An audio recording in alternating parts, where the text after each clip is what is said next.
Madame, Monsieur, bonjour. Bonjour à tous, merci de nous rejoindre. Nous sommes très heureux de vous avoir ce matin de l'autre côté du bout des ondes avec mes confrères Isidore Akolor du journal Actu Express, Olivier Adia de l'agence de presse Afripresse et Tchakala Alirou de l'hebdomadaire Courrier de la République où nous reviendrons sur l'essentiel de l'actualité, les grands sujets traités par les journaux depuis 3 jours déjà, la question du dialogue qui se précise fort bien sûr à Abidjan, hier à Abuja et l'opposition, une grande partie qui est à Paris pour discuter avec le président guinéen Alpha Condé. On reviendra sur le sujet. Nous parlerons également du Zimbabwe. Taxi Presse.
Juste une idée des journaux qui sont dans les kiosques ce matin. Vous savez, il y a le quotidien Liberté qui est dans les kiosques. Le confrère revient naturellement sur la crise politique au Togo en évoquant une sortie rapide de cette crise. Justement, Nana Akufo-Addo a eu plusieurs heures de travail, de séances de travail avec François Bokor.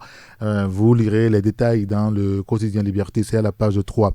Commissariat général de l'OTR, pourquoi Sévon Kodjo Adedji ne peut pas être confirmé commissaire général?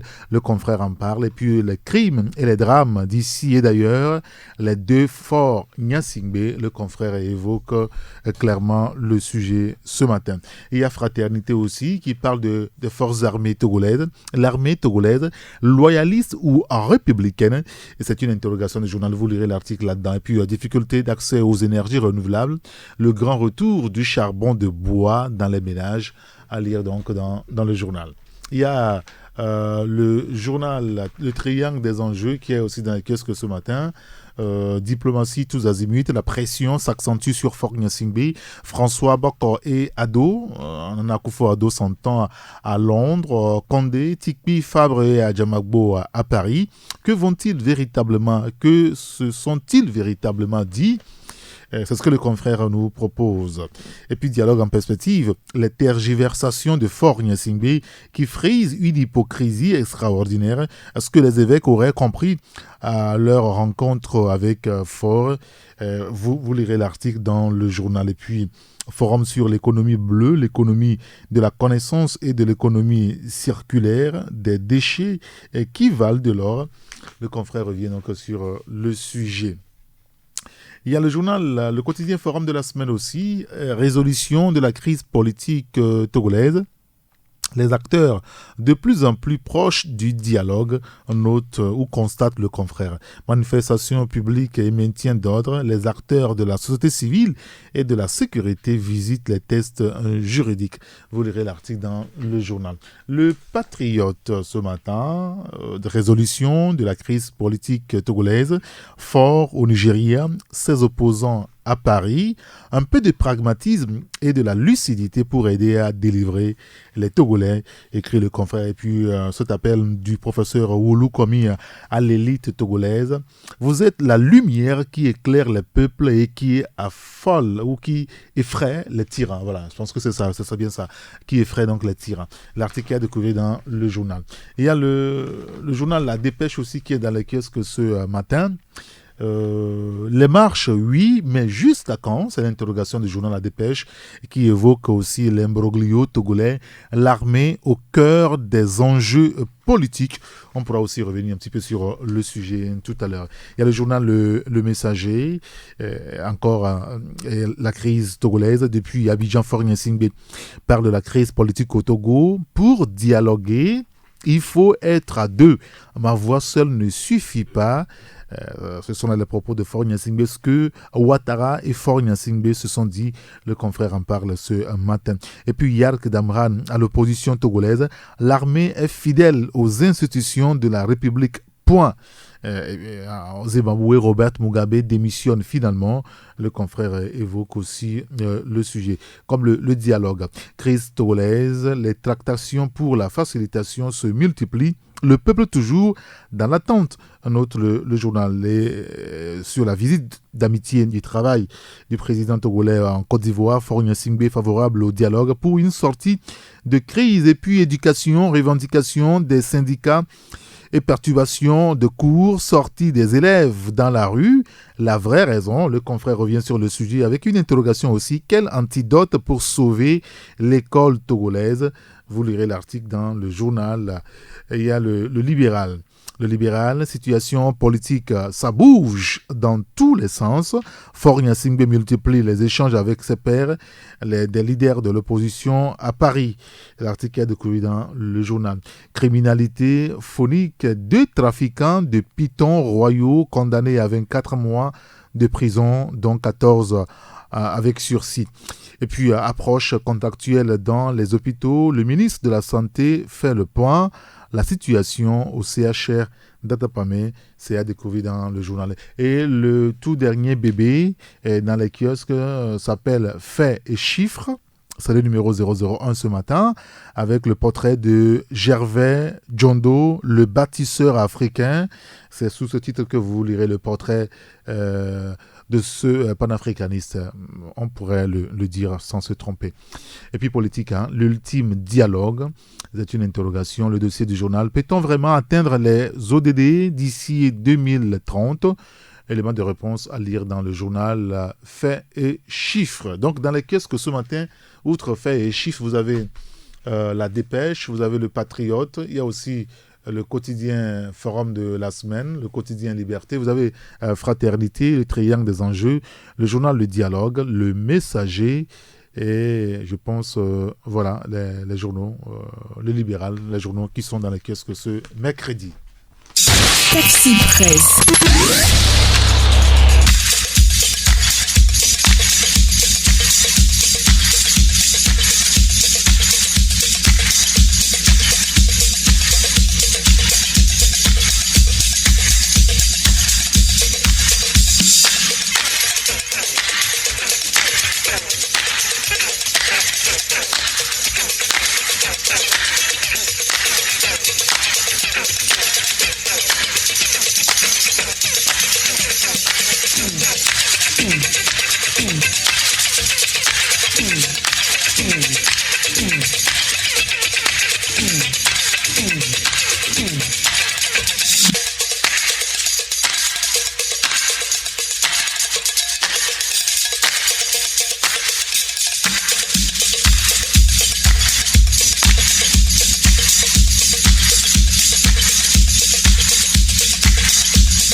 Retour en studio avec mes confrères Isidore Akolo. Bonjour Isidore. Bonjour Eric, bonjour à toutes et à tous. Merci de nous être revenus sains et saufs. Oui, ça coïncide avec les manifestations. Cette semaine un petit peu relâche. Je précise que vous êtes au cœur même des mouvements sociaux dans le Grand Décon. Et donc difficile pour vous les mardis où il y a marche dans votre... oui, c'est-à-dire mercredi s'il y a marche, ça vous perturbe sérieusement. Vous faites partie de ceux-là qui sont perturbés par les manifestations. Évidemment. Vous devez réclamer la protection du colonel Yark. Tout sauf ça. Très bien, c'est juste pour blaguer. Bonjour Olivier. Bonjour cher ami Eric et bonjour à toutes et à tous. Bonjour l'autre grand citoyen d'État, Tchakala. Bonjour grand citoyen d'État Eric, bonjour à toutes les grandes citoyennes et tous les grands citoyens d'État. Depuis que la milice était sortie, vous avez disparu de la circulation. Ah, il faut se préserver, il faut se préserver. Très bien. Alors on va commencer avec l'actualité internationale. Depuis hier après-midi, Robert Mugabe a finalement entendu la voix de la raison. Il a décidé de démissionner comme c'était demandé depuis quelques jours maintenant. Une semaine où l'armée lui a demandé de quitter le pouvoir, de démissionner. Il n'a pas voulu entendre raison. La médiation finalement a payé. Bon, on va revenir sur le cas de la médiation au Togo avec finalement deux têtes, le Ghana et la Guinée, qui pourra faire cette médiation. Ça, c'est une autre question sur laquelle on reviendra tout à l'heure. Alors, est-ce que, Olivier, Robert Mugabe a pris, on pourra dire qu'il a pris la bonne décision? Ah ben oui, pardon. Il a pris vraiment la bonne décision parce que le pays était au bord du chaos. Et il a su tirer les leçons et comprendre que il ne peut pas continuer par jouer à ce jeu. Et il a décidé donc de rendre le tablier. Il faut aussi rappeler donc derrière cette démission, il y avait une pression donc insupportable. D'abord de la rue et de son opposition donc qui entre-temps s'est réveillée de sa torpeur et de l'armée et de la communauté internationale. Donc mais Robert Mugabe a quand même pris le temps de négocier son départ. Et c'est pourquoi certainement la crise a duré une semaine. Et c'est un vieux routier de la politique africaine. Et il a su et il a compris que il n'avait plus donc rien à sauver, mais quand même il pouvait parler, négocier donc son retrait du pouvoir. Je crois que c'est ce qu'il a fait. Isidore, quel est vous ce matin votre je dirais sentiment par rapport à cette situation à Harare, disons au Zimbabwe? J'avoue que j'ai été surpris. Hier, nous disons que la fin difficile d'un dinosaure. Oui, un dinosaure, c'est ce que vous avez écrit. Parce qu'il a plusieurs tours dans son arc.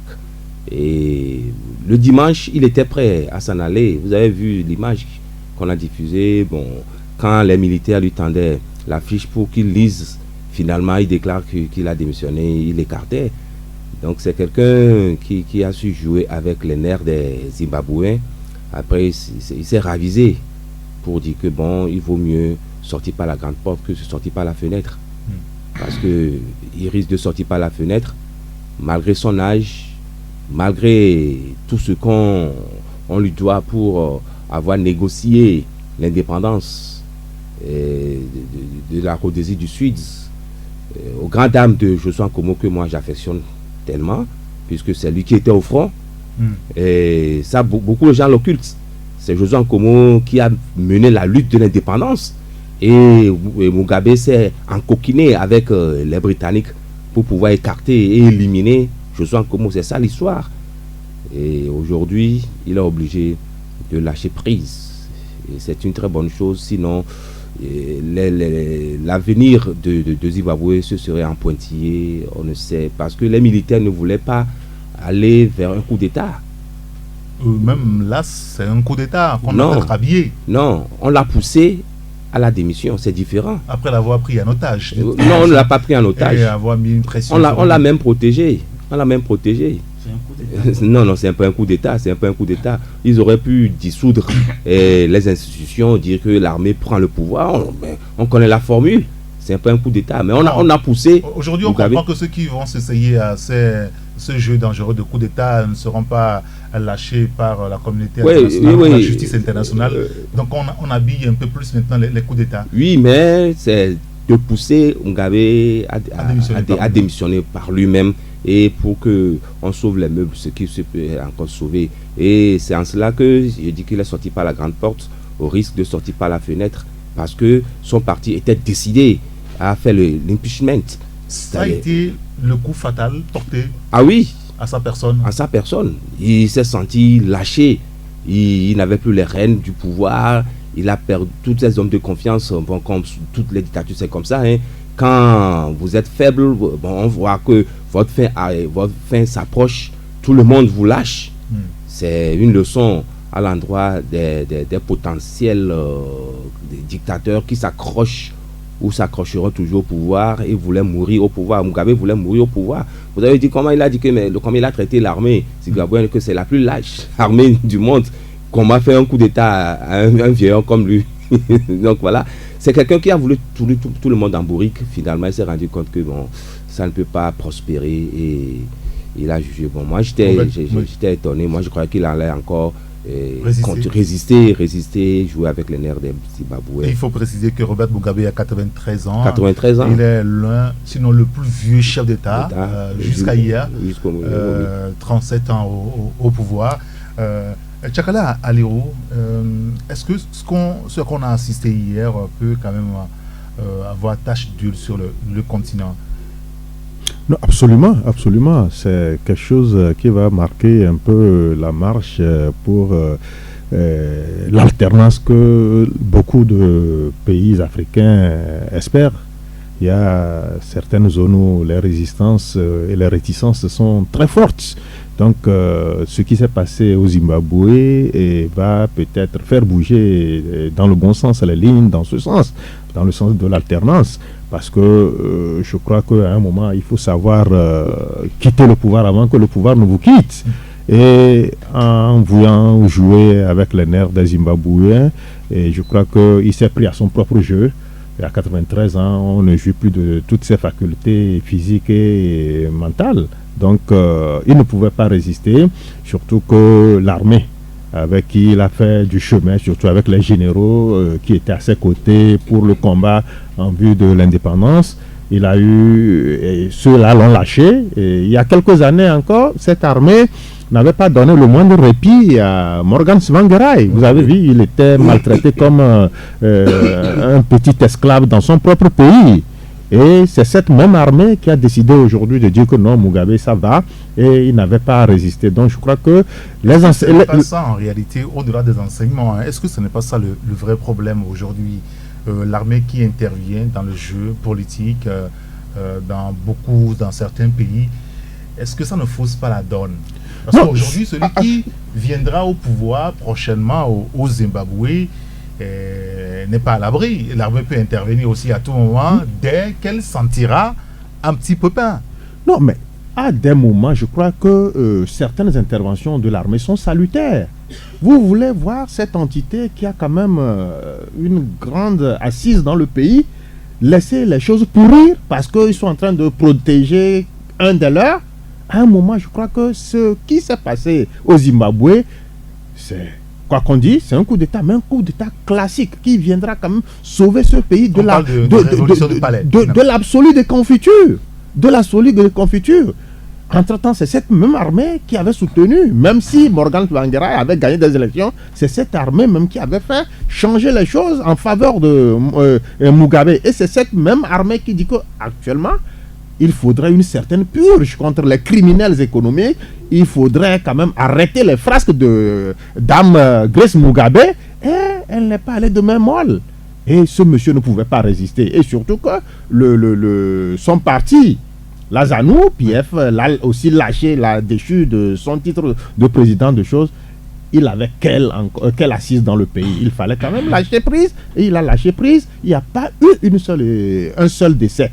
Depuis que ça a commencé, il n'y a pas eu un seul mort. Oui, là, franchement, il faut saluer la hauteur, la grandeur d'esprit et je crois que le sens levé du patriotisme de ce peuple. L'armée et le peuple il y avait une certaine osmose qu'on ne verrait peut-être pas ailleurs. On ne verrait pas ailleurs. Donc, je crois que... Ou plutôt qu'on souhaiterait voir ailleurs. Qu'on ne verrait pas ailleurs. Donc, vous voyez, là, c'est très classe, c'est très élégant. Et vous voyez, ça s'est passé. Et les institutions de la République sont préservées, à l'exception de Mugabe qui a démissionné. Donc, on parle de démission. Vous n'êtes pas d'accord avec Tchakala tout à l'heure quand il parle que ce n'est pas en réalité un coup d'État? C'est bel et bien un coup d'État. Mais je crois que les gens maintenant s'adaptent donc à l'évolution du monde, aux exigences de la communauté internationale qui n'aime plus les coups d'État. Donc on arrive maintenant à habiller les coups d'État en coups classiques. Et c'est ce qui est encore plus dangereux pour l'Afrique. Moi, et au risque de heurter certaines sensibilités. Mais vous avez le droit de parler, de dire ce que vous oui, pensez. Mais au risque, il faut parfois, quand la chose est violente, on dit, et pour ceux-là qui ne peuvent pas supporter, de ne pas regarder l'image. Oui, d'accord. Donc vous prévenez le au risque de froisser certaines sensibilités, je suis d'accord avec ceux qui disent que l'Afrique n'est pas suffisamment rentrée dans l'histoire. L'Afrique a une histoire, mais on n'arrive pas à suivre l'évolution de l'histoire du monde. L'évolution de l'histoire de la bonne gouvernance dans le monde, l'évolution de l'histoire de la démocratie, de la démocratisation. L'Afrique est en marge de cette histoire-là. L'Afrique montre des faiblesses en matière de démocratie. Et pour répéter encore quelqu'un, l'Afrique n'est pas suffisamment prête pour appliquer cette démocratie, ou du moins certains pays. Parce que l'armée, les principes, c'est clair, l'armée doit être en marge de la politique. C'est un principe sacro-saint. Alors, lorsque l'armée ne fait pas de coup d'État, ou fait un coup d'État en faisant une éruption aussi fracassante dans la marche d'une république, ça s'appelle, je ne sais pas, c'est tuer la démocratie en fait. Et en réalité, l'armée n'est pas intervenue pour protéger la démocratie. L'armée est intervenue dans le fonctionnement d'un parti. La ZANU-PF. Oui, parce que le chef d'état-major, d'abord, il est intervenu pour dire... Il est d'abord politique, il est membre de la ZANU-PF. À Robert Mugabe d'arrêter les purges, parce que quelques jours plus tôt, on a évincé c'est le vice-président qui est en même temps membre de la ZANU-PF. Oui. Donc, ils disent que la dame, qui est Grace Mugabe, ne gère pas, ou bien a un comportement pas acceptable au niveau du parti. Et il y a des gens qui ne se comportent pas bien dans le parti. C'est l'armée qui parle. Vous comprenez? Et après, dans le fonctionnement... On comprend que c'est un parti-État, finalement. C'est une armée qui n'est pas républicaine. C'est une armée qui est intervenue dans le fonctionnement normal des institutions de la République d'abord, mais d'un parti politique. Et là, je ne crois pas qu'on puisse nous présenter cette armée comme démocratique. Certes, nous ne sommes pas tous d'accord de comment Robert Mugabe gère son pays. Nous ne sommes pas tous d'accord de la longévité qu'il a fait au pouvoir, mais soyons sérieux. Lorsque une armée fait une intervention aussi fracassante dans la marche d'une république, on ne peut pas appeler cette armée une armée. Encore qu'elle est venue pour mettre de l'ordre dans le fonctionnement aussi d'un parti. Donc je ne comprends pas que ça soit une armée qu'on puisse accepter. Ça, c'est votre non, moi je pense que on connaît les coups d'État classiques. On dissout les institutions et l'armée prend le pouvoir. C'est en cela que je dis que ce n'est pas un coup d'État. Peut-être on veut parler de révolution de palais ou un jeu de chaises musicales. Donc que celui-ci quitte, l'autre vienne. Et c'est le danger qui nous guette. Quand l'armée s'est inféodée au parti, au pouvoir, c'est ce qui risque d'arriver dans tous les États. Et comme le Togo aussi. C'est déjà le cas au Zimbabwe. Oui, c'est ça. C'est-à-dire que le prochain président, excusez-moi, il semble que vendredi, le vice-président, l'ancien qui a été évincé par Robert Mugabe, Emerson Mnangagwa, sera investi comme président par intérim du Zimbabwe en attendant les élections. Oui. Alors, le jour, l'armée considérera aussi que il y a des intrusions autour du président qui ne profitent pas aux vétérans, ceux qui ont participé à la guerre de l'indépendance. Et voilà, vous avez touché du doigt le problème. Parce que les vétérans sont les grands décideurs de la nation zimbabwéenne. Parce qu'ils se disent que c'est eux qui ont mené la lutte d'indépendance. Donc, ils ont leur mot à dire. Et c'est eux aussi qui placent les généraux dans l'armée. Donc l'armée s'est inféodée au pouvoir. C'est ça le danger. Et moi je pense que le vice-président aura maille à partir avec l'armée si il ne se conforme pas à ce que l'armée, au diktat de l'armée. Donc l'armée, c'est elle en réalité qui gouverne. Qui gouverne. C'est un pouvoir militaire, comme au Togo, un pouvoir militaire. C'est ça. Si vous voulez, on aura le cas de lancer le débat sur cette question justement par rapport au Togo, puisque la semaine dernière, on a vu l'opposition qui a remis quand même... Non, bien avant cela, il faut dire la visite de Faure Gnassingbé à Témédia, c'est ça. Quand vous politiques, que ce soit Faure Gnassingbé, le pouvoir en place ou l'opposition, on est en train de faire les édouards à l'armée togolaise. On va y revenir si vous voulez bien. Oui, sur le cas zimbabwéen et l'armée. Non, vous savez, l'armée... Vous pouvez écouter l'analyse d'Olivier tout à l'heure sur la question. Non, moi ça ne m'a pas heurté, ça ne m'a pas du tout choqué. C'est une analyse pertinente, c'est une analyse d'un certain niveau. Vous savez, c'est la même armée qui hier refusait toute alternance. C'est cette même armée qui était incrustée dans presque tous les compartiments pour que le vieux Mugabe puisse continuer comme bon lui semblera sa gestion des affaires du pays. Et c'est cette même armée. Vous savez, je ne voudrais pas qu'on confine seulement l'armée à la défense de l'intégrité territoriale.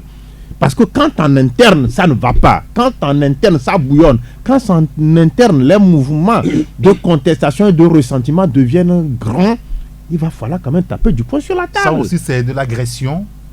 Mais en interne, quand la foule donne le ton, quand le peuple prend d'assaut les rues, quand il y a certains qui, au nom de leurs petits privilèges, veulent ne permettent pas aux autres d'avoir accès au strict minimum des richesses que le pays produit. Je crois que c'est ça. Mais vous pouvez concevoir un seul instant qu'on aille quand même mener, comment on dit, une petite investigation dans la maison du ministre des Finances et qu'on retrouve 10 millions de dollars dans un pays presque exsangue, dans un pays qui ne se retrouve pas. Là, ça veut dire que c'est une purge salutaire. À des moments, il le faut. Est-ce qu'il y a eu des condamnations à un moment? Cette armée, moi, quoi qu'on dise, c'est une armée qui a joué à fond sa partition. Au lieu d'assister en spectatrice à la déconfiture totale, à ce que les choses ne soient plus récupérables. Ça veut dire que, bon, quand l'armée vous arrange, vous applaudissez, quand elle ne vous arrange pas... Non, pas du tout ça. Mais qu'elle joue sa partition dans le bon sens, dans le sens de sauver le peuple. Parce que avant tout, c'est le peuple et non c'est une clique. C'est ça qui importe. C'est la différence. C'est la différence. Non, et ici, c'est le peuple qui s'est retrouvé dans l'action que l'armée a menée aux Zimbabwéens. Reconnaissons que l'armée a joué le rôle de paravent au pouvoir de Mugabe. Donc, c'est en cela. Et le déclic est venu tout. Quand on a toujours de la même armée. Non seulement de l'armée, c'est de Grèce et disgrâce. Disgrâce Mugabe. Qui a poussé les gens à sortir de leur... On a dit que, mais qu'est-ce qui se passe? Quand cette dame voulait prendre les rênes du pouvoir et commencer à évincer des gens, mais là où les gens se disent, mais ça ne va pas. Donc, c'est que finalement, c'est révélé à tout le monde que Mugabe n'a plus toutes les potentialités intellectuelles ou physiques de pouvoir gouverner et que c'est sa femme qui voulait prendre le pouvoir. Le pouvoir n'est pas sexuellement transmissible. Oui, c'est bon, ça on le sait. Olivier, et puis on passe à notre sujet. Non, je crois, moi, je serais constant dans mon analyse en disant que cette armée était là quand Robert Mugabe a fait 37 ans au pouvoir. Et ça ne l'a pas ému, ça ne l'a pas touché, puisqu'ils sont du même parti, et ils sont du même bord, et ils l'ont laissé. Ils pouvaient même le laisser jusqu'à 100 ans. Si il n'y avait pas une femme qui s'appelait Grace, l'armée n'interviendrait jamais. Voilà. S'il n'y avait pas aussi quelqu'un qui s'appelait, ou bien le vice-président, et le fameux Crocodile. Voilà, donc l'armée n'allait pas intervenir. Donc l'armée est intervenue pour sauver une seule personne, pas tout le peuple. L'armée est intervenue parce que Emerson avait des difficultés et que Emerson était son homme. Proche de l'armée. Et c'est ça aussi le danger. Ça veut dire une seule personne dans un pays peut décider de l'avenir d'un pays. Il est allé en Afrique du Sud, mais il avait des soutiens solides. Non, il avait même dit que non, il va. En réalité, c'est lui qui a fait le coup d'État. C'est lui qui a décidé qu'on descend et qu'on dépose plutôt Robert Mugabe, et ça a été fait. Lui va s'installer, mais en réalité, rien ne changera parce que c'est la même clique, c'est la même équipe qui continue par gagner. Donc il faut un jour. Ça veut dire que les Zimbabwe se sont réjouis hier pour un gros zéro. Oui, non, mais ceux qui sont dans l'opposition. Le peuple encore, c'est un gros mot parce que je ne crois pas que c'est tous les Zimbabwéens, s'ils sont 2 millions, 3 millions, qui étaient dans les rues. Et encore que c'est un événement. Moi-même, peut-être qu'il était là-bas, j'allais sortir. Mais en réalité, on va se réveiller. Ils vont se réveiller très tôt et se rendre compte que rien n'a changé. Et le fonctionnement de la République, le système va continuer tel qu'il était là. Rien n'a changé alors que le peuple zimbabwéen croule sous le poids de la dette, sous le poids du chômage. On a parlé, hier j'ai entendu un chiffre de 80 ou 90% de chômage. Taux de chômage. C'est ahurissant. Et Emerson ne viendra pas changer ça. Il ne pourra pas. Donc je crois qu'on se réjouit trop vite. On préfère que l'armée se mette en marge de la politique et que les politiciens règlent leurs problèmes. Encore que nos pays sont trop fragiles aujourd'hui parce que dès lors qu'on aura besoin que l'armée intervienne dans le fonctionnement d'un système politique, c'est que ce pays est un pays très faible. Je vais juste donner un exemple. On va pas s'éterniser sur le cas Zimbabwe. Non, pas le cas du Zimbabwe. Sur le cas de l'Afrique, oui. Là où l'armée intervient toujours en sourdine et en filigrane. Quand Ouad avait gagné les élections, non pas Ouad, Diouf. Oui, c'est Ouad qui avait gagné les élections. Oui. Et Diouf n'était pas prêt à s'en aller. C'est l'armée. Il est parti. Non, c'est l'armée sénégalaise qui était allée lui dire que non, nous n'allons pas tirer sur la population. Et il s'est rebiffé. Et dans le cas de Ouad aussi, ça a été ça. Mais voilà. Donc, voilà les armées républicaines dont nous parlons. Bon, ce matin, le confrère Fraternité a posé une simple question, selon des informations qui nous parviennent. Il a eu chaud ce matin avec des menaces. On ne sait véritablement pas de qui cela vient, des menaces au téléphone. Qu'est-ce que vous avez avec l'armée togolaise? Vous allez voir, machin, tout ça. Avec une seule interrogation ce matin, l'armée togolaise, loyaliste ou républicaine? Cette question aussi, je pense que le colonel Yark a eu à répondre à cette question. Le confrère, le messager, le relevait ce matin. Le messager qui écrit que Yark a répondu à peu près à l'opposition togolaise lorsque les confrères lui ont posé la question au point de presse samedi dernier, après que l'opposition en mouvement en marche a donné des bouquets de fleurs à l'armée. Ce sont nos frères en signe d'amour et de fraternité. Et le colonel Yark qui répond: l'armée est fidèle aux institutions de la République. Point. Quel est le caractère de notre armée à votre avis, Tchakala? Non, mais je crois que l'armée togolaise est une armée, quand même, quoi qu'on dise, qui n'est pas républicaine. Il faut l'assumer. Ah bon? Non, j'assume ça. C'est une armée qui n'est pas républicaine. La dernière fois, quand... Qu'est-ce qui vous fait dire ça? Mais non, il y a beaucoup. C'est que cette armée, quand vous la voyez dans sa composition, quand vous voyez un peu le rôle qu'elle est en train de jouer, quand vous voyez un peu son rôle de parti pris, quand je vois un peu ce qui se passe dans certaines localités du pays, quand vous prenez Mango, quand vous prenez Bafilo, quand vous prenez Sokodé, est-ce qu'en un seul instant, vous pouvez accepter qu'on vous dise que cette armée est républicaine quand non, elle ne dort pas? C'est seulement sous le prisme de Sokodé, Bafilo. Ça, c'est des exemples. C'est quelques exemples parmi tant d'autres que je viens de vous donner. Quand la dernière fois, le ministre Yark a dit que l'opposition ne rêve pas, qu'il y aurait une chose. Non, je crois que c'est une réponse bancale. C'est une réponse scandaleuse. L'armée, il vient de nous dire que cette armée, elle a été inféodée à X ou Y. Non, elle dit que ça protège les institutions. Et ça doit être une vérité. ça protège les institutions dans quel sens? Les autres ne sont pas allés commander une certaine sympathie de l'armée. Ils ne sont pas allés demander en offrant des bouquets de fleurs à l'armée. On n'a pas dit que nous voulons votre amitié, mais on voudrait que cette armée joue son rôle d'impartialité, le rôle premier qui lui incombe. Il faudrait que cette armée-là joue ce rôle-là. C'est tout. Alors on se pose la question, est-ce que l'armée togolaise a un rôle à jouer dans la politique au point où finalement tout le monde s'intéresse à son sort? Fogna Singbe est allé au camp Temeya avec le commentaire qui s'en est suivi, et dans l'opinion, on en a débattu ici nous longuement. Et puis après on voit l'opposition aussi qui s'adresse à l'armée. L'armée est-elle l'épicentre de la politique au Togo finalement? Non, je crois que c'est un jeu très dangereux auquel les politiciens sont en train de jouer, y compris Fogna Singbe lui-même, parce que l'armée, nous avons des lois.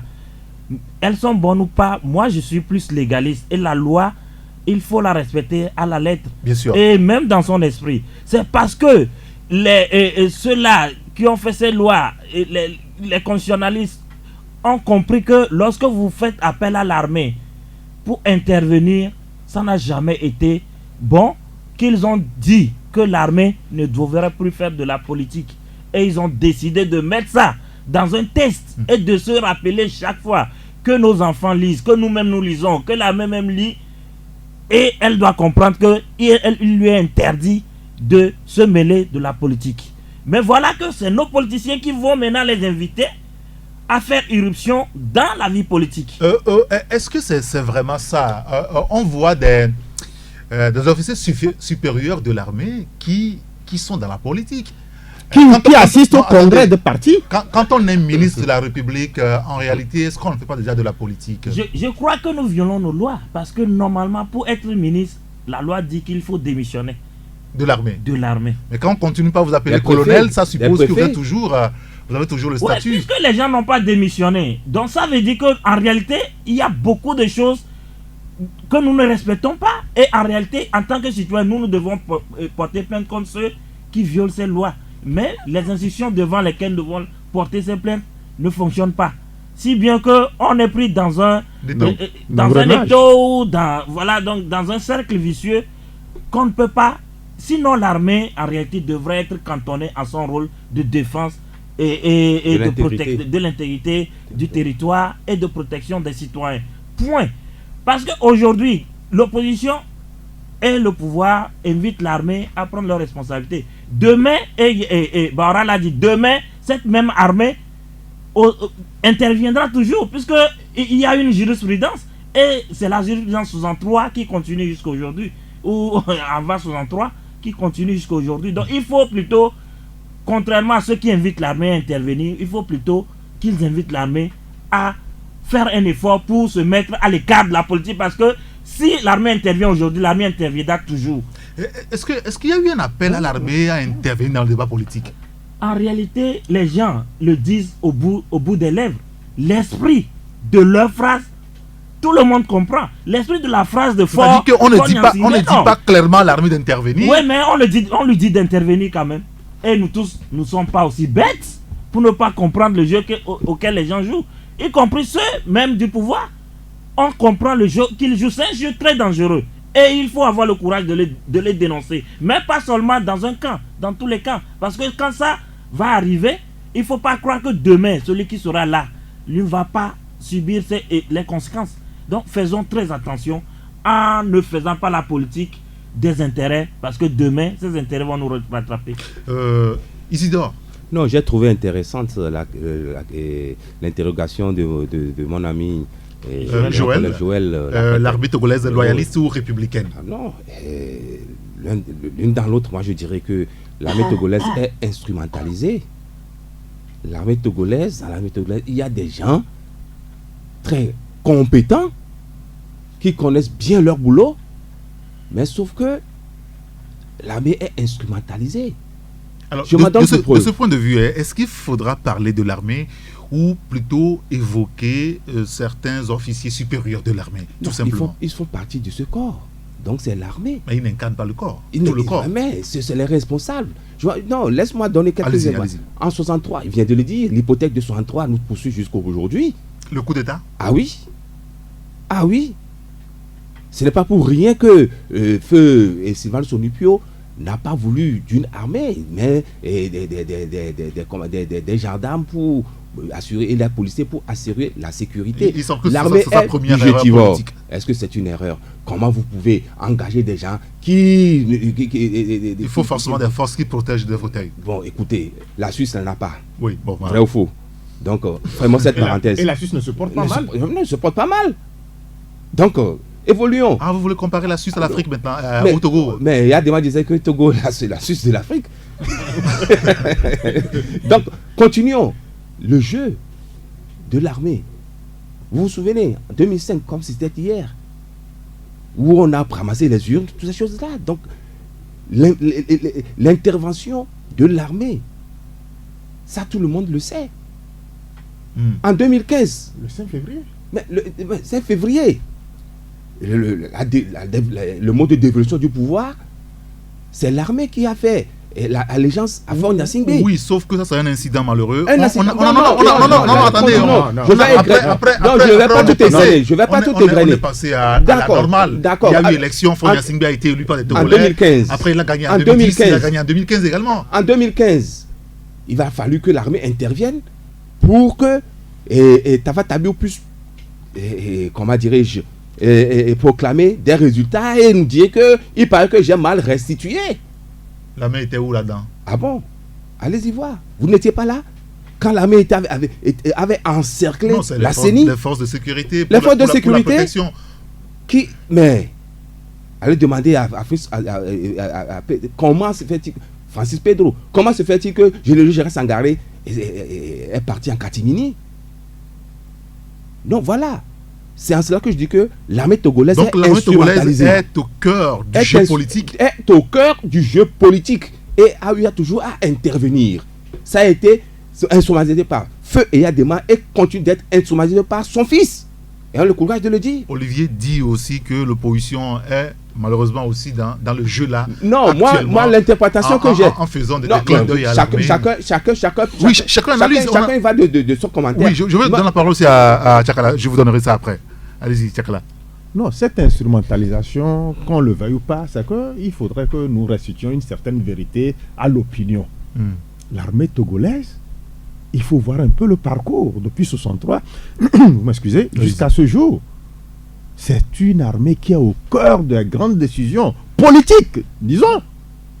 Quand vous prenez même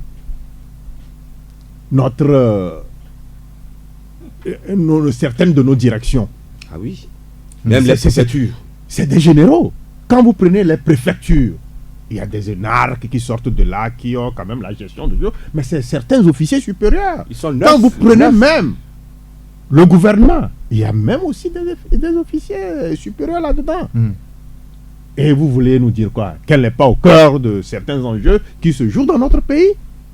Non. La dernière fois, quand l'autre dit que l'opposition est en train de jouer à un jeu un peu périlleux, dangereux, en invitant, non. Qu'est-ce que l'opposition dit? L'opposition n'a pas demandé à l'armée de prendre, mais de jouer son rôle. Régalien. Est-ce qu'on a besoin de dire à l'armée absolument, de jouer quand son vous rôle? constatez que cette armée est en train de faillir à sa mission première, il faut recadrer les choses en lui disant que non, votre mission c'est ça. Dans la Constitution même c'est inscrit.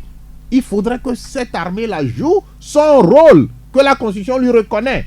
Mais ces intrusions malheureuses, vous voulez que les gens assistent en spectateur, voyant les choses, certaines préfectures être prises comme ça en sandwich, par ces corps habillés? Non. Non.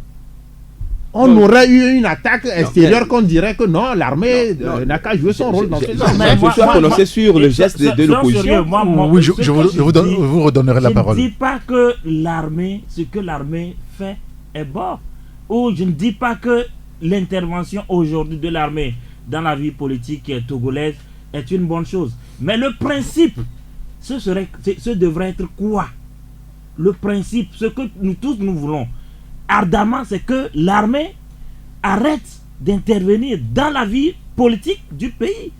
Alors s'il faut le faire, il faut commencer à quelque part. Est-ce qu'elle a déjà pris une position politique? Bon, peut-être à part ce dont fait allusion Isidore tout à l'heure en 2005, au soir de ce 5 février. Non, les gens ont parlé de 2005, les gens ont parlé de 63, les gens ont parlé... Oui, depuis 2015. Depuis l'avènement de Faure Gnassingbé, est-ce que publiquement l'armée a pris une position politique? Non, depuis 2005, Faure Gnassingbé est arrivé à 2005. Donc, on sait tous qu'il y a les archives, les vidéos, que c'est l'armée qui, voilà, donc, lui a fait allégeance, d'accord, mais vous l'avez qualifié d'incident malheureux.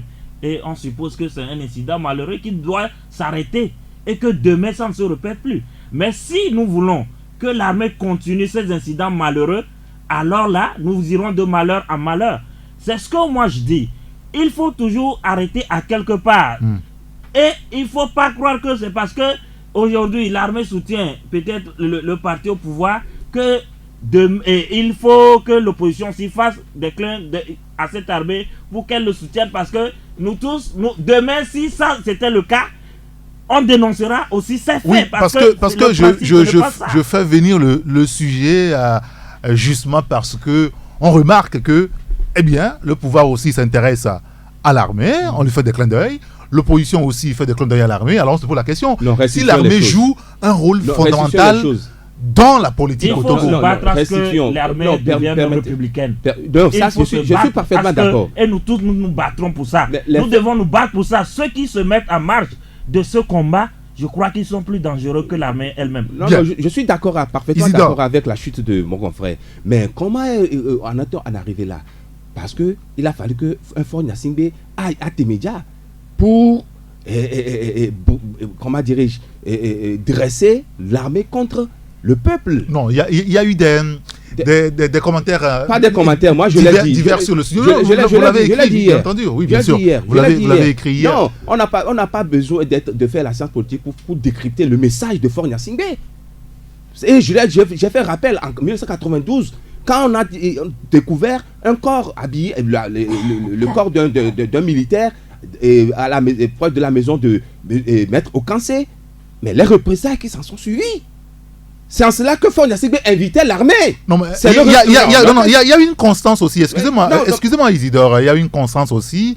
Vous allez me répliquer tout à l'heure que des civils aussi ont été tués, mais il y a eu des militaires qui ont été tués à Sokoré. Après Faure Gnassingbé, peut-être sans le désir d'aller remonter le moral à ses troupes. Ah bon? Vous n'avez pas oublié qu'il est le chef supérieur chef suprême des armées, le ministre de la Défense. Voilà des incongruités dans une république ou dans un pays qui se veut démocratique.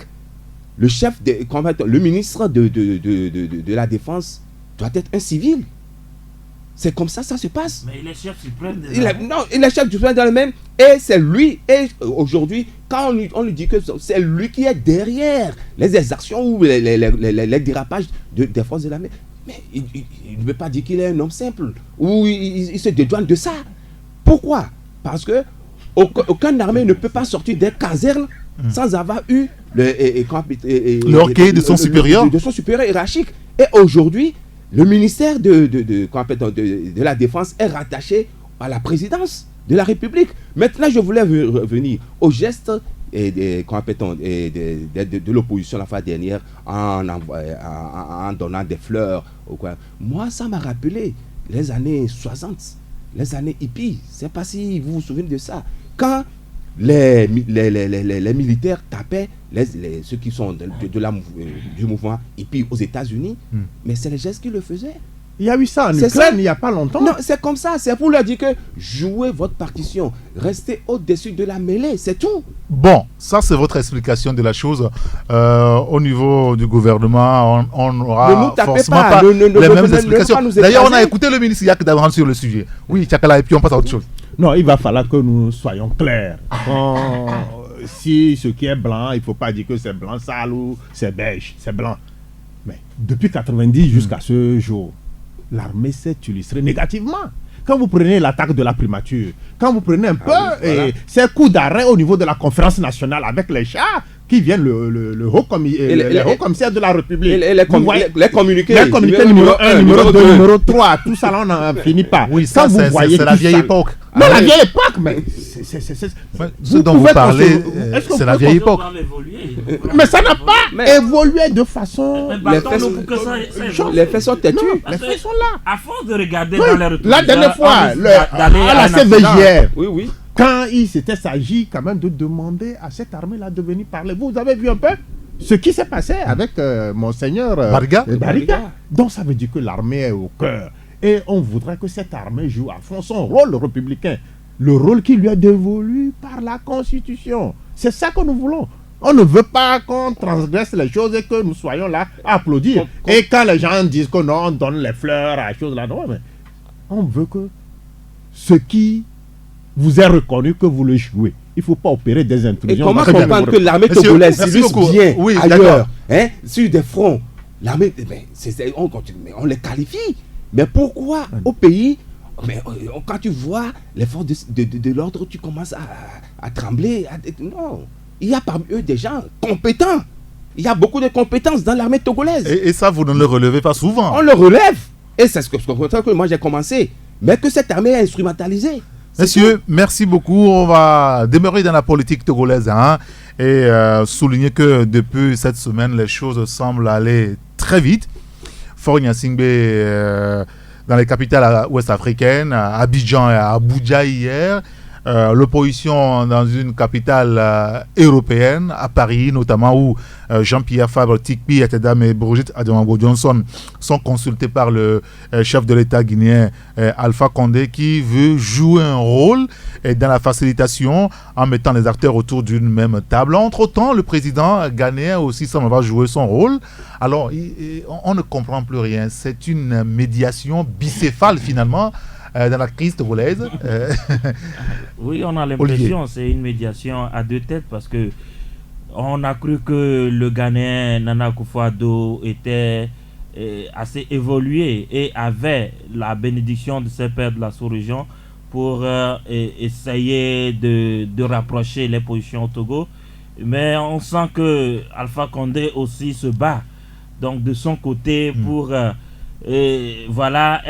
le médiateur. Donc peut-être qu'il y a encore une compétition de médiateurs dans la crise togolaise. Certes, Alpha Condé, on se rappelle, il a joué un rôle dans la crise en Gambie. Et puis voilà, donc ça a donné ce que ça a pu donner. Et je ne sais pas si ce rôle... En Gambie, beaucoup plus le Sénégal avec Macky Sall qui était autoritaire. Mais il faut pas oublier que les dernières heures de Yaya Jammeh, il a pratiquement passé. Donc, il est allé le chercher. Il est allé à la rescousse de Yaya Jammeh. à la rescousse ou pas, quand même, il a joué un rôle dans cette crise. Il faut quand même le souligner. Mais je ne sais pas si c'est pour nous aider à trouver une solution à la crise. Et les médiateurs ne sont pas trop, à mon avis. C'est-à-dire, quand vous avez un problème dans votre maison, on ne choisit pas ceux qui interviennent pour vous séparer. Et les voisins peuvent venir à plusieurs, comme et parfois quand vous avez une mauvaise réputation, les gens, c'est ceux qui vous aiment vraiment qui arrivent et ne sont pas nombreux.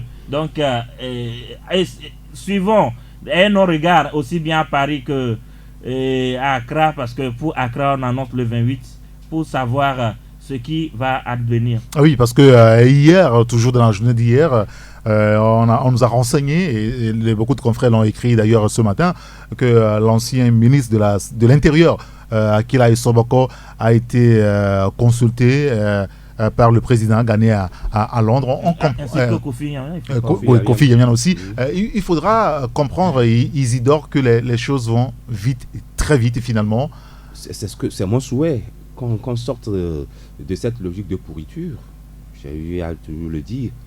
Mais pour le déplacement de Faure Gnassingbé, il a eu dit que non, c'est dans le cadre de cette activité de président en exercice de la CEDEAO. Et Faure Gnassingbé feignait qu'il n'y a aucune crise au Togo. Non, c'est pas ce qu'il a dit quand il était à Abidjan. Mais il était allé dans quel cadre? Ils ont parlé de la CEDEAO, bien sûr. Non, mais ils ont parlé aussi du Togo. Il faut lire entre les lignes, c'est subsidiaire. Parce qu'on a parlé des crises dans les pays, on ne veut pas outrepasser la crise au Togo. Qu'il a dit que, bon voilà, et dans toutes ces déclarations, vous ne vous retrouvez pas. Vous ne vous retrouvez pas. Est-ce que vous ne vous retrouvez pas? Non, moi je ne me retrouve pas dans tout ce qu'il a dit. Qu'est-ce qui fait que vous ne vous retrouvez pas? Excusez-moi de le dire, c'est du charabia.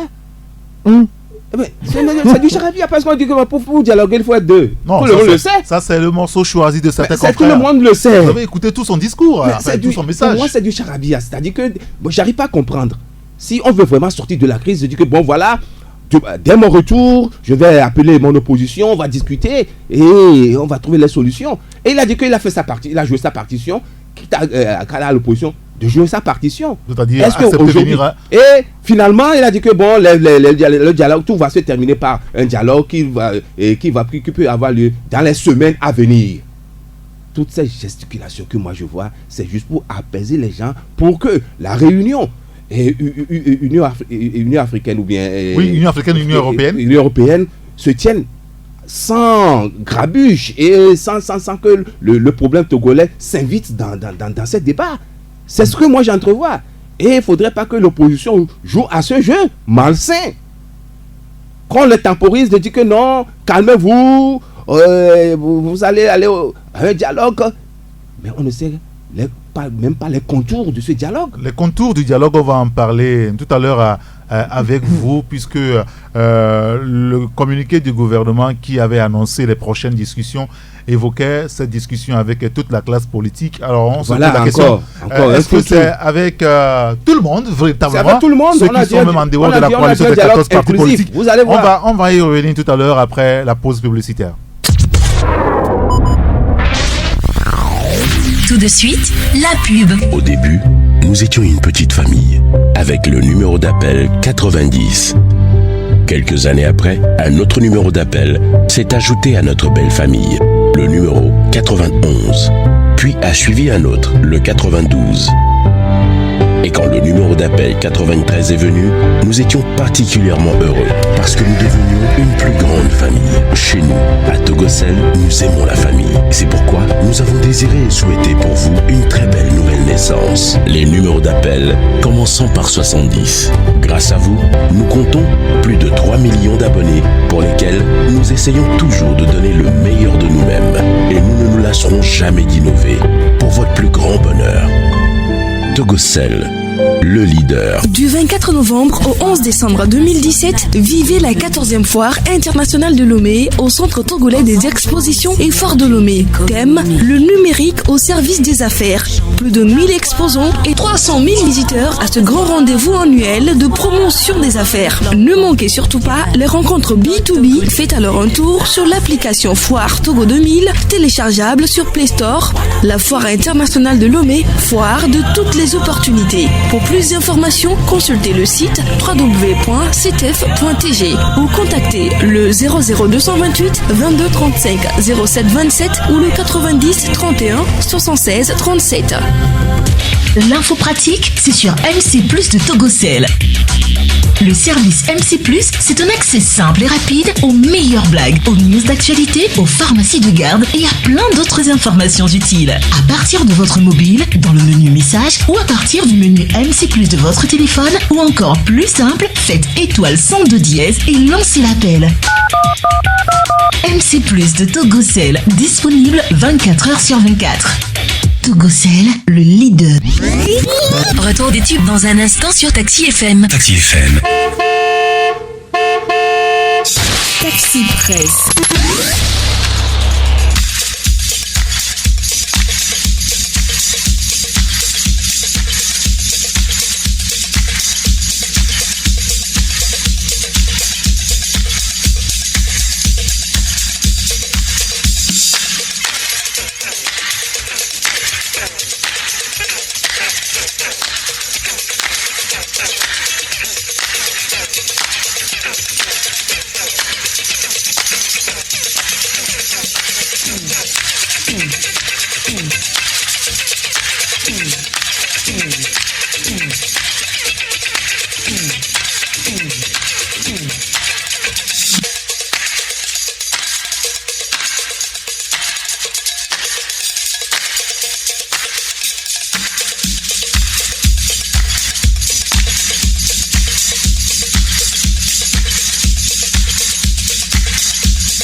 Retour en studio avec Isidore Akolor, le patron du journal L'Actu Express.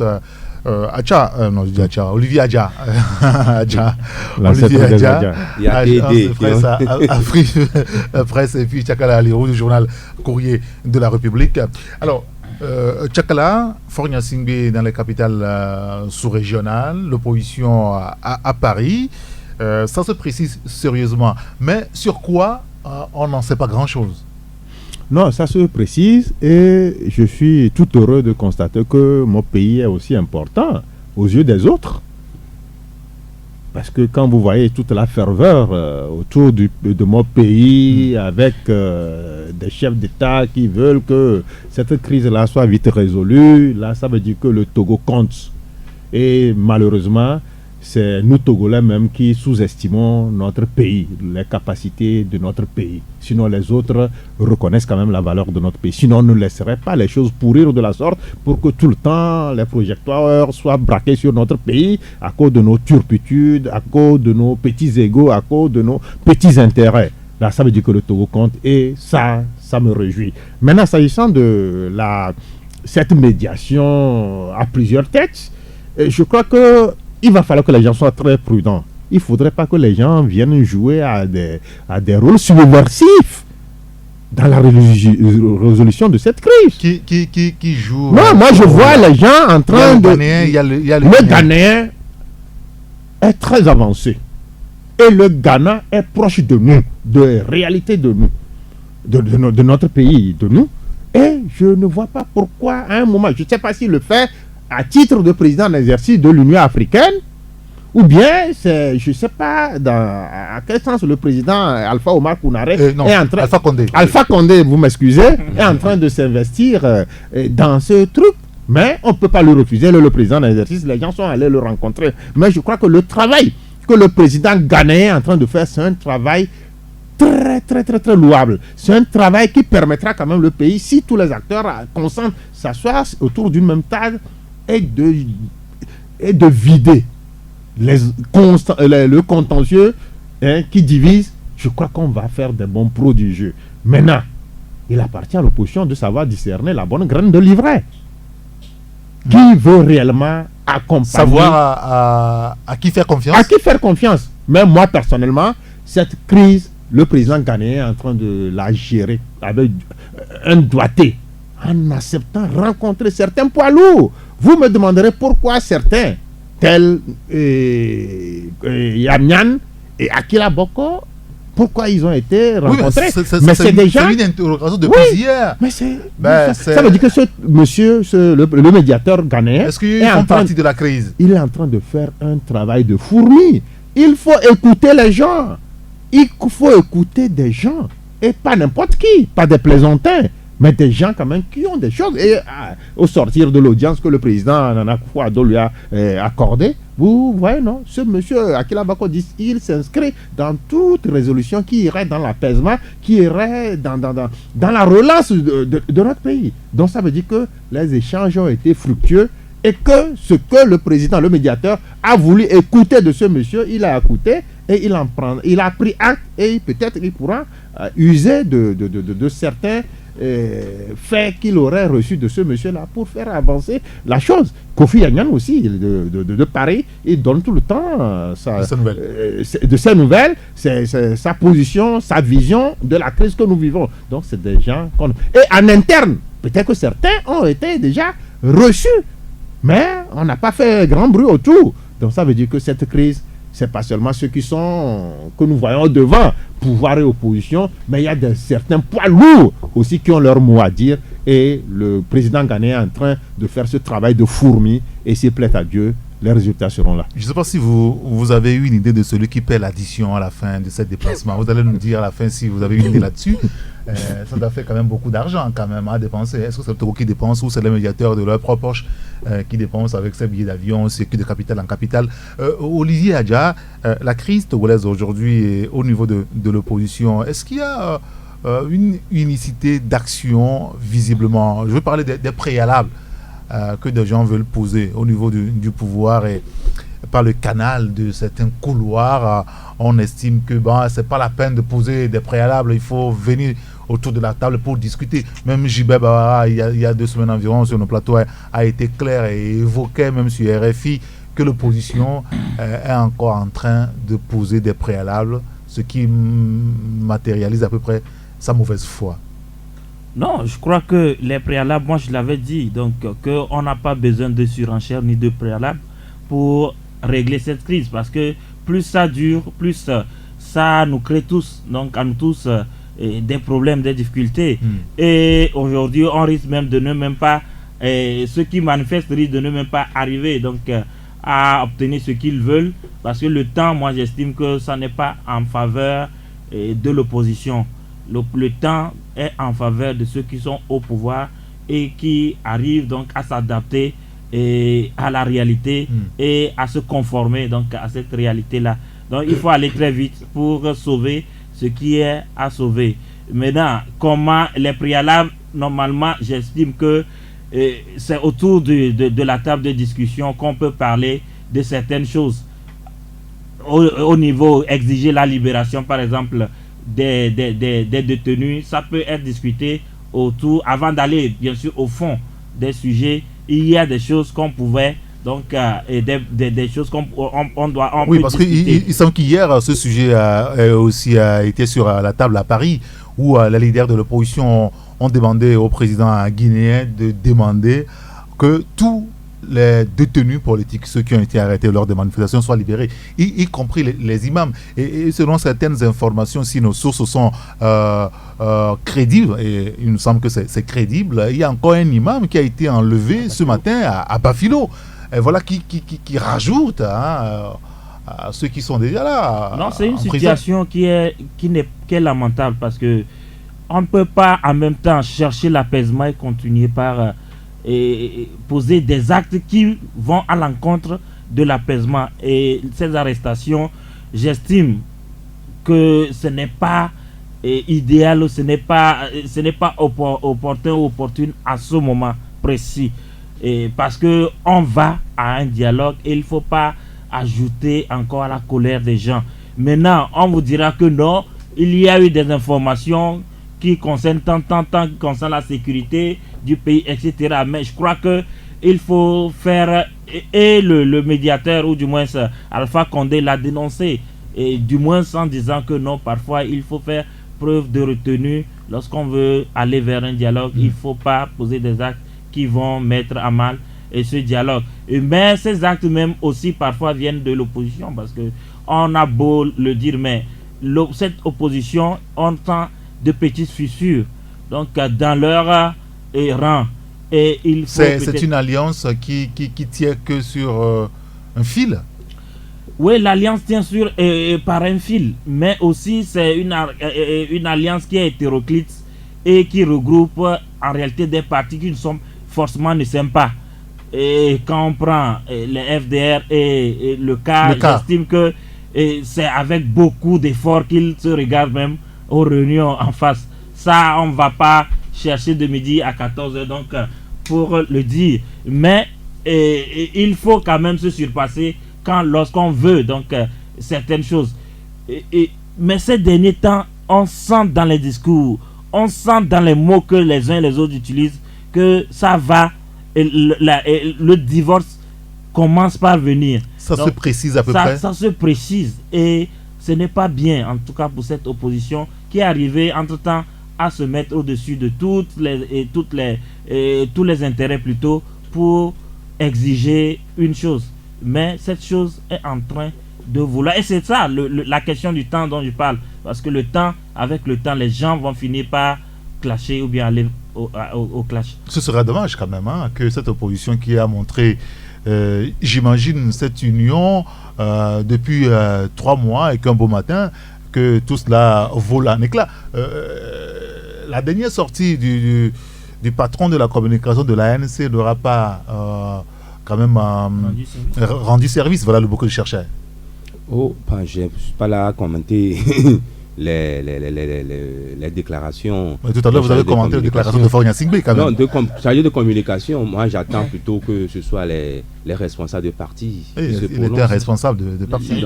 Communication. Le secrétaire national à la communication, Éric Dupuy, je vais faire allusion à lui. Oui, bon, ça l'engage. Il n'est pas n'importe qui dans le parti. Ça l'engage. Mais les sons de cloche que moi j'ai, c'est que ils sont prêts à surpasser leur ego pour sauver l'essentiel. Et c'est ça qui importe pour moi. Et je ne voulais pas trop rentrer dans ce débat. D'accord. Mais seulement... vous êtes un peu embarrassé. Non, pas embarrassé. Je voulais parler de ce que les gens parlent de préalable. Est-ce que c'est vraiment des préalables? Je ne pense pas que ce soit des préalables. Quand on vous demande d'aller, vous voulez poser des actes d'apaisement et pour aller à un dialogue franc et sincère, je ne pense pas que vous allez pousser les gens à aller à un dialogue couteau sur la gorge. Aujourd'hui, vous venez de dire qu'on vient d'arrêter un imam. C'est l'imam qu'on avait arrêté et les déconfitures ont commencé. Vous avez vu des gens, les miliciens qui sont sortis, on ne les a pas arrêtés. Et ça, c'est au vu et au su de tout le monde. Donc, on a l'impression qu'on est dans un pays où il y a 2 poids 2 mesures.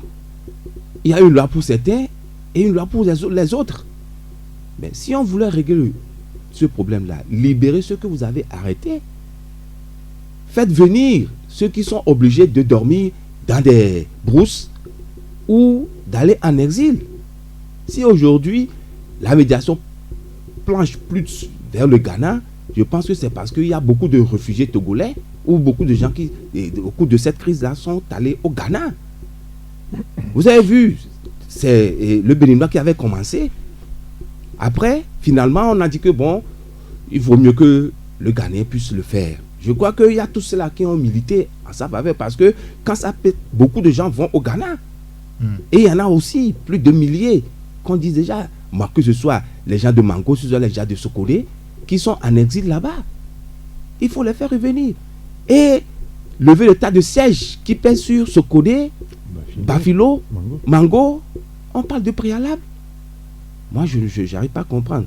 Si vous voulez poser des gestes d'apaisement, je pense que on ne peut pas qualifier ces exigences de préalable, mais plutôt de mettre les autres en confiance pour que leurs militants ne disent pas que vous n'avez lâché. Il y a le secrétaire d'un parti qui est aujourd'hui en prison. Moi, je ne veux pas ce parti aller négocier parce que Tikpil a dit que non, il n'a pas soulevé les gens pour demander un dialogue. Ce n'est pas un dialogue. Les mouvements ne visent pas un dialogue. Mais on veut nous présenter les choses que bon, tout ce qu'il a, toutes ces choses-là vont être négociées au cours du dialogue. Et on laisse l'essentiel. L'essentiel, le retour à la Constitution de 92, le vote de la diaspora, l'amélioration du cadre électoral et puis finalement la libération des... Voilà nos préoccupations, que de créer la zizanie, de semer les choses, dire que bon voilà, on a fait telle chose, qu'on est dans on est dans une logique de dégel, alors que vous posez des actes qui ne confortent pas votre position d'un homme de paix. Oui, et c'est à cela que moi je reviens. Il y a 3 semaines, j'ai dit que mais Faure Gnassingbé est dans une logique d'une main de fer au gant de velours. Bah oui. Une main d'acier au gant de velours. C'est-à-dire qu'il tend la main, croyant que c'est une main tendue, qui est flexible, mais c'est une main dure. Et qui va la prendre. On va vous écraser. Alors, c'est quand même intéressant que les discussions là aient lieu rapidement pour qu'on puisse retrouver la quiétude, la tranquillité à Lomé dans plusieurs villes qui sont en ébullition depuis plusieurs semaines maintenant. On dira le Togo vent debout. La question aussi qui agite l'opinion, est-ce qu'il faut maintenir la pression de rue comme ce qu'on voit les dernières manifestations, celles de la semaine dernière dont on a dit des manifestations records, est-ce qu'il faut les maintenir pendant que les discussions se mènent? Non, il appartient aux leaders de décider de la conduite à tenir. Mais pour et vous avez vu, calme, si pour le les calme, lignes ont commencé à bouger, c'est à cause des manifestations de rue qui ne faiblissent pas. Certains comptaient sur un certain enlisement. Les gens vont le faire, mais à un moment, ils vont s'essouffler. Et bon, ils vont se ranger. On va les appeler, mais ils ne vont pas sortir. Mais on se rend compte que depuis le 18 ou le 19 août, ça ne faiblit pas. Ça va, chrétien.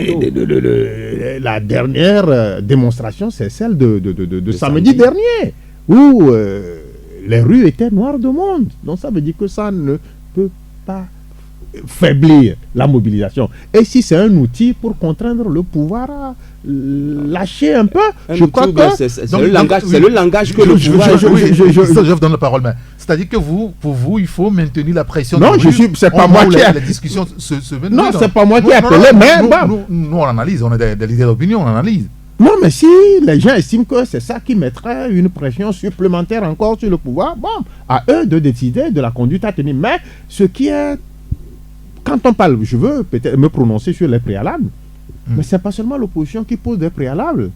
La dernière fois, quand un conseil du président est sorti sur une chaîne internationale pour dire que non, demander aujourd'hui le départ du président, c'est quelque chose qui est inadmissible. Donc ça, c'est un autre préalable aussi que le parti au pouvoir aussi pose. Non, comment un préalable? Non, mais quand on dit qu'il demandait que le président de la République parte maintenant, quand il n'aura pas encore terminé son mandat, c'est un autre préalable. Ça veut dire que vous pouvez tout poser, mais ça là, c'est notre préalable. Nous, on ne transigera pas là-dessus. On ne va même pas discuter de ça. Vous comprenez un peu? Donc, chaque entité, et je crois que les préalables, c'est tout à fait normal. On ne peut pas appeler des gens parce que le pays est en ébullition et qu'ils viennent s'asseoir et c'est en ce moment qu'on va décider des points. Là, c'est faire perdurer le dialogue indéfiniment. Autant s'entendre sur les conduites à tenir, les contenus du dialogue. Les contenus d'abord, et c'est ça. Si vous pensez qu'il n'y a pas de préalable, pourquoi le président ghanéen enverrait un émissaire quand même prendre langue avec les différentes parties pas en conflit, mais les différents protagonistes de la crise togolaise. C'est parce qu'il doit avoir aucune discussion. Même après la Première Guerre mondiale et la Seconde, il y a eu des préalables avant que les gens, les vaincus et les vainqueurs n'aillent s'asseoir pour discuter de quelle allure donner au monde après ces deux conflits mondiaux. Donc c'est ça, il faut partout où il y a dialogue, il faudra des préalables, surtout pour une crise qui a duré comme la nôtre. Il faut absolument des choses. Alors visiblement cette semaine la coalition n'appellera pas à des mobilisations de rue. Le samedi. Il y a eu des informations contradictoires depuis ce matin. Ça se précise qu'il n'y aura pas de manifestation de rue cette semaine, bien sûr, selon les dernières informations que nous avons eues avant d'entrer en studio. Mais est-ce qu'il va falloir finalement continuer à maintenir la pression populaire au moment où les discussions vont commencer? Non, ça, c'est une stratégie qui relève du pouvoir discrétionnaire de la coalition de l'opposition. Mais est-ce que ça ne polluerait pas l'ambiance autour des discussions? Non, je crois que quand vous écoutez Maître Yovie Agbouebo depuis les années, ou bien depuis 2012, il a toujours reproché donc, à ceux-là qui étaient dans la rue de préférer la rue au dialogue, et que normalement c'est deux choses qui vont de pair.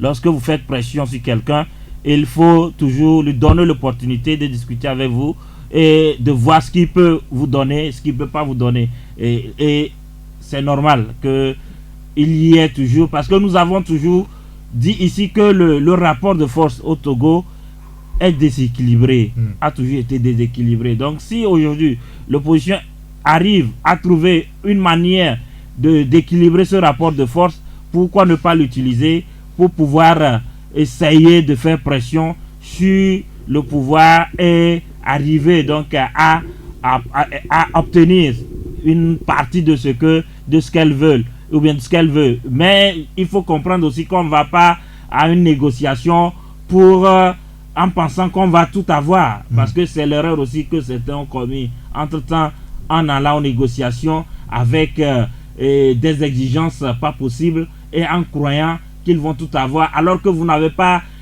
un rapport de force aussi comment il a renforcé que cela. Parce qu'aujourd'hui, quoi qu'on dise, la pression de la rue est là, mais toutes les manettes donc, du pouvoir sont entre les mains de ceux qui sont au pouvoir aujourd'hui. À l'heure actuelle, on n'a pas, comme au Zimbabwe, des officiers qui se désolidarisent, des ministres qui se désolidarisent parce que vous savez que Mugabe a convoqué un conseil des ministres et aucun ministre n'est allé. Oui, donc voilà, ce sont des éléments qui prouvent qu'un pouvoir est réellement en difficulté. Donc aujourd'hui, on n'a pas tous ces éléments réunis au Togo. On a la rue, certes, mais c'est une partie des éléments qu'on a. On n'a pas tous les éléments. Donc il faut prendre en compte cela aussi et savoir quelles sont vos forces et quelles sont vos faiblesses pour pouvoir négocier. Sinon, on ira à ces négociations et on reviendra encore avec les mêmes résultats. Ça veut dire qu'on n'aura rien eu. Alors aujourd'hui, la sincérité des acteurs, la bonne volonté, ce sera finalement les points sur lesquels tourneront les discussions. Je veux dire qu'ils doivent entretenir ou entourer les discussions pour que on assiste à une sortie de crise réelle. Au-delà des sujets à l'ordre du jour, vous vous souvenez, ça a été un problème lors des dernières discussions qu'on appelle Togo Télécom et autres. Oui. Donc, Togo Télécom 1, 2. Mais si vous n'avez pas défini au préalable les sujets à l'ordre du jour, je ne sais à quel dialogue vous allez. Ça, ce ne sont pas des préalables. C'est le contour du dialogue, le contenu même du dialogue. Maintenant, l'autre problème, c'est ceux qui vont participer à ce dialogue. Ah oui, comme vous l'avez soulevé hier dans votre parution, est-ce que c'est un motif d'inquiétude? Un motif d'inquiétude, comme nous sommes au Togo, et les indiscrétions qui nous parviennent, les informations que nous avons, mais le pouvoir dit, ce n'est pas pour rien que le pouvoir dit qu'il va à un dialogue inclusif, oui, avec les partis de l'opposition. Et déjà, on a eu vent de certaines choses, qu'il seront une centaine de partis politiques qui seront conviés à ce dialogue. Vous estimez que le pouvoir fera tout pour ressusciter, les partis moribonds, ce sont vos termes, les partis moribonds, pour torpiller la discussion. Parce que vous voyez, c'est eux qui vont faire opposition à ceux qui sont dans la rue. Parce qu'aujourd'hui, on a deux forces en présence. Ceux qui réclament quelque chose et d'autres qui disent que ils ne sont pas intéressés par la chose. Maintenant, on veut discuter de la chose. Vous vous invitez au débat pour venir jouer à quel jeu. Et il y a des dispositions que moi je trouve incongrues. Même au Togo, on ne peut pas être du gouvernement et être dans l'opposition. Voilà des textes que nous avons. Ça, on en a parlé en son temps, c'est vrai. Mais ça persiste. Ça persiste. Et c'est en cela que certains qui se disent de l'opposition viendront jouer le jeu du pouvoir. Vont rouler pour le pouvoir. D'accord. Voilà les inquiétudes. Olivier, on en a parlé à Tchakala. Est-ce que c'est aussi un vrai motif d'inquiétude aujourd'hui qu'il faut avoir au niveau de l'opposition? Surtout beaucoup plus, je veux dire, ceux qui sont dans la coalition. Non, je crois qu'un dialogue, ça ne s'improvise pas, ça s'organise. Et pour l'organiser, c'est ce que nous sommes en train de voir, des rencontres ici, par là. Il y a des émissaires du gouvernement ghanéen qui sont arrivés pour discuter. Et on a eu à entendre qu'ils ont même discuté du nombre. Et l'opposition a fait des propositions. Le pouvoir, l'autre camp aussi a le droit de faire des propositions sur le nombre. Je ne sais pas s'ils ont proposé ça, ce qui m'étonnerait. Mais ils aussi, ils ont le droit de faire leurs propositions sur le nombre. Et ensemble, mais problème, cette crise, est-ce qu'il faut discuter avec ceux qui ne sont pas intéressés, comme Isidore le disait, ceux qui n'étaient pas dans la rue? Est-ce qu'il faut aussi les convier à la table ou autour de la table de discussion? Moi, je ne suis pas d'accord qu'on discute avec tout le monde, mais je ne suis pas aussi d'accord qu'on discute avec seulement les 14 partis, parce que, quoi qu'on dise, ils portent une revendication, mais c'est une revendication de tout le peuple. Ou du moins d'une partie. Non, attendez. Alors, si c'est pour tout le peuple, les autres ne se joindraient pas à la chose. On ne peut pas ne pas discuter, par exemple, c'est mon analyse personnelle, bien sûr, avec un parti comme l'UFC. Je l'ai dit ici, je continue par le dire, on ne peut pas ne pas discuter avec un parti comme l'UFC. Pour certaines raisons que nous tous nous mettons. De toutes les façons, ce sont des partis qui ont été consultés par le Ghanéen, malgré qu'ils ne sont pas dans la rue. Donc, dire que il y a des raisons qui expliquent cela, certainement des raisons nous savons que Nana Akufo-Addo est un vieux copain à Gilles Christ-Olympio. Pas seulement, Gilles Christ-Olympio a des députés au Parlement togolais, Gilles Christ-Olympio a des ministres au gouvernement, Gilles Christ-Olympio a fait un accord avec le parti au pouvoir. Donc, ce n'est pas seulement une question d'amitié. Donc, qu'il se range du côté du pouvoir. Je crois qu'il se range ou pas, il sera en tant que UFC, puisqu'il est en tant que UFC du côté du pouvoir. Donc, c'est un exemple parmi d'autres pour dire qu'il ne faut pas cantonner le dialogue seulement à ceux qui sont dans la rue. Mais je suis d'accord qu'on n'ouvre pas le dialogue aux 7 millions de Togolais parce qu'on ira débattre de tout et de rien, on ne s'en sortira pas. Donc, c'est aux médiateurs et à ses partenaires de définir les critères de participation. Tchakala. Non, mais on ne va pas surfer sur la quantité, hein. C'est la qualité de ceux-là qui devront pas au dialogue qu'on voudrait. Si on veut parler de quantité, c'est qu'il faut. Comment est-ce que vous définissez votre on va aller ressusciter des partis qui sont en train de rendre l'âme. On va aller piocher les gens de gauche à droite, des gens qui ont la gueule, alors qu'il y a un moment où il fallait qu'ils se joignent à ce qui est au cœur maintenant de toutes les tractations pour les négociations. Ils étaient là, ils n'étaient pas intéressés. Donc vous conviendrez avec nous que les autres qui ont donné la voix, les autres qui ont rendu possible ce dialogue qui, entre-temps, par certaines manœuvres, on a voulu éviter le dialogue. Aujourd'hui, nous y sommes. On ne peut pas éviter ce dialogue-là. Il ne faut pas oublier aussi qu'en réalité, l'opposition ne voulait pas le dialogue. C'est le dialogue. La proposition est venue du parti au pouvoir, par exemple. Mais il a fallu. Les gens étaient dit qu'on ne fera jamais le dialogue et que nous, on veut. Seulement si on va discuter, c'est le départ de Fon Assimi. Non. Dialogue. Non. Et ça passe par aussi par le dialogue. Ok, le dialogue. Personne ne sait ce que la coalition met sur la table véritablement encore aujourd'hui. Oui. On attend le retour de... Mais il paraît que de l'autre côté, c'est très houleux et que la France est aussi en train de jouer sa partition pour que le dialogue puisse revenir, la gestion de la médiation puisse revenir au président ghanéen. Je crois que c'est fort de signe. Et c'est quelque chose qui aura le mérite de recadrer un peu ce que nous sommes en train de voir. Mais je ne saurais finir parce que justement. Oui, c'est par rapport un peu à ce qui prévaut en Libye parce que c'est un sujet sensible. Oui. Mais je voudrais seulement dire que cette compassion hypocrite qu'on voit naître un peu partout, ça choque. Il a fallu... ça choque beaucoup plus que ce qu'on dénonce là. Non, mais c'est une compassion hypocrite. Est-ce qu'ils ne sont pas au courant que c'est comme ça? Les gens quittent, on a fredonné ça. Les gens sont allés même donner la route. S'ils sont au courant, est-ce que ça empêche de dénoncer? Non, pourquoi devrait-il attendre que CNN donne la chose avant que on ne se trouve intéressé par cette triste situation? Ce que les Africains aussi font, il y a beaucoup de publications autour de la chose. Mais ils ne sont jamais intéressés à cela. La Méditerranée qui vomit presque toutes les semaines des immigrants africains. On ne s'émeut pas, certaines fois rarement. Et il a fallu que CNN dise que non, il y a l'esclavage qui sévit avec une certaine acuité au niveau de la Libye. Et que vous voyez des tweets, on va mettre ça au cœur des prochaines réunions de ci et ça. C'est une compassion hypocrite. Ce sont eux qui ont créé cette situation pour que les gens ne se retrouvent plus dans leur propre pays et qu'ils décident de trouver un mieux-être ailleurs et que ils se trouvent en face de cette triste réalité. C'est une question de gouvernance également. Absolument. Au sud de l'Afrique qui engendre ces problèmes. Non, mais ce n'est pas seulement cette question de gouvernance. Il faut faire attention.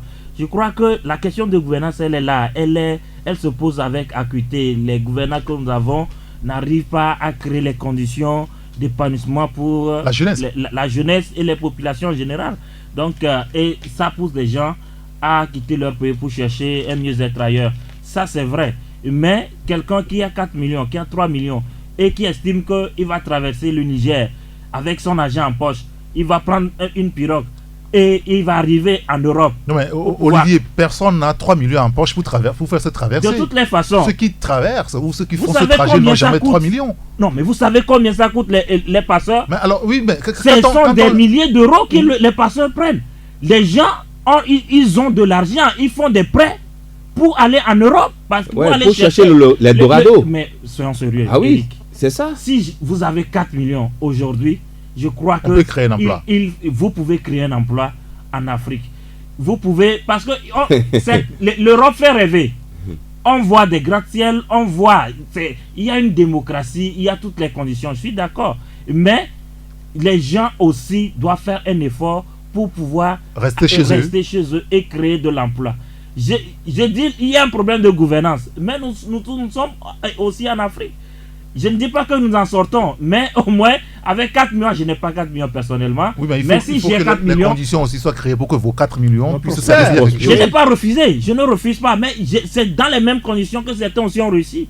D'autres ne réussiront pas, je suis d'accord. Mais essayons d'encourager nos frères aussi à rester au pays. Parce que quand vous allez, parfois ils sont plus malheureux là-bas même qu'ici. J'ai appris qu'un Togolais est allé en Italie. Mais il est allé s'offrir à la police pour qu'on le débarque et on lui a refusé que non, c'est trop facile. Il va rester. Non, il parle maintenant des est-ce que les conditions de création des entreprises sont réunies dans nos pays? Vous voyez les jeunes entreprises, on ne vous donne même pas un moratoire de 2 ans pour prospérer. Et c'est l'OTR qui vous court après. Et vous voyez les ateliers se ferment. Combien d'entreprises ont été créées et n'ont pas pu prospérer? Et si quelqu'un peut trouver 2 millions, aller trouver le bonheur ailleurs, c'est ça, c'est l'aventure que les Africains sont en train de faire. C'est en cela que j'interpelle nos chefs d'État de prendre leurs responsabilités. On fait aussi trop de fixation sur la Libye comme si c'est la Libye seule. C'est toute l'Afrique du Nord, le Maghreb. Ça existe partout. Il semble que chez nous aussi, ici, il y a de l'esclavage. Bon, sous d'autres formes. Dans la société de zone franche. Au Gabon, tout ça là, on a messieurs, mais on ne vend pas les gens aux jachères comme on l'a dit. Ah oui, vente aux enchères. Vente aux enchères, oui. Merci beaucoup. On n'a pas encore une vidéo comme ça. Non, pas des bétails. Merci beaucoup à Isidore Akolor, le patron du journal Actu Express, Tchakala Alirou, le patron du journal Courrier de la République, et Olivier Adjan, le patron de l'agence de presse Afrique Presse. Messieurs, merci beaucoup d'être venus pour le débat. Merci à Adja Prosper qui a assuré la coordination technique. Appelez-moi Eric Gator. À demain.